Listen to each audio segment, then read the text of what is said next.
మరి ఇక విశ్వక్సేన్ గారిని మాట్లాడాల్సిందిగా కోరుకుంటున్నాము. నమస్తే, గుడ్ మార్నింగ్ అందరికీ. సో గుడ్ మార్నింగ్ అందరికీ.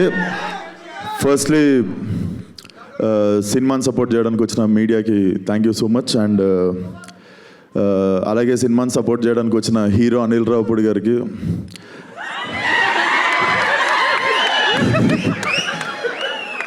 మన క్రికెటర్ తమన్ గారికి thank you so much. And ఈ సినిమా చూసినప్పుడు ఈ ట్రైలర్ చూసినప్పుడు ఒకటే అనిపించింది అశ్విన్, వచ్చిన డైరెక్టర్ విశ్వక్సేన్కి థ్యాంక్ యూ అన్న, నువ్వన్నా గుర్తించినావు. అరే పొద్దున షాపులు కూడా తెరవారు, ఏం అరుస్తుర్రా. సో ఈ ట్రైలర్ చూసినప్పుడు ఒకటే అనిపించింది అశ్విన్, చాలా పగడబందీగా ప్లాన్ చేసావు మైక్. సో బేసిక్గా ఆ మ్యూజిక్ ఏంది గురు, తమనన్నా నువ్వు కూడా కొట్టినావు కదా వెనక 2-3 డప్పులు, నిజం చెప్పు.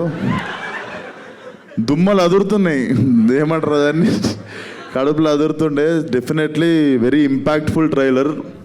అశ్విన్, దిస్ ఫిలిం షుడ్ ఇది ఉండిపోవాలనుకుంటున్నా నీ కెరియర్లో. లైక్ బిఫోర్ హిడింబ కాదు, శివం బజే, బిఫోర్ శివం బజే, ఆఫ్టర్ శివం బజే అవ్వాలనుకుంటున్నా నీ కెరియర్లో. అండ్ మనిషి చాలా మంచోడు, అస్సలు కల్మషం ఉండదు. జిమ్లో కలిసినప్పుడు కూడా he always rooted for me. And ఈరోజు నాకు రావడం కుదరకపోతే నేను గిల్టీ ఫీల్ అవుతుండే Ashwin. So this film should create a new mark in your career. And trailer కూడా చాలా ఇంపాక్ట్ఫుల్ అనిపించింది. అండ్ డెఫినెట్లీ అందరు చెప్పినట్టు ట్రైలర్ చూసినప్పుడు నాకు కూడా అనిపించింది there is some power behind this అని చెప్పి. సో అది శివుడు అనుకుంటున్నా. అండ్ August 1st ఆడియన్స్ అందరు కలిసి అశ్విన్కి బర్త్డే గిఫ్ట్ ఇస్తారు అనుకుంటున్నా బాక్స్ ఆఫీస్తో. So thank you so much, keep supporting cinema. Thank you. Thank you so much. Same question శివుడు. యా, ఆయన మాట్లాడినారు, ఆయన స్పీచ్ కొంచెం హోల్డ్ చేస్తున్నారు అనమాట. యా, బిఫోర్ ఆది గారు మాట్లాడే ముందు విశ్వక్సేన్ గారు మీరు చెప్పండి, శివుడి పాత్ర ఎవరికి అంటే ఆల్రెడీ బాలేబాబు గారు అని చెప్పారు. మేము మళ్ళీ ఆ ఆన్సర్ని మేము తీసుకోదలుచుకోవట్లేదు, వేరే ఆన్సర్ ఏదైనా మేము లాక్ చేసేసాం ఆ ఆన్సర్ అక్కడ. నేనే చేస్తా.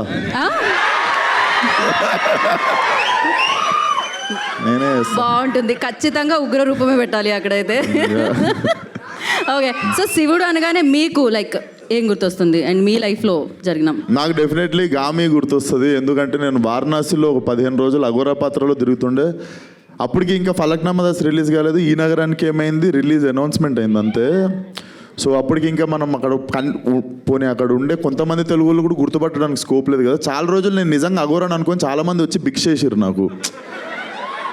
నవ్వే మ్యాటర్ కాదు, బేసికల్లీ అక్కడ చాలామంది అఘోరాలను చూస్తుండే నేను. So they believed me, it was very emotional. ఆ టైంలో కొంచెం ఒక జోన్లో ఉండే. So that 15-16 days remind me.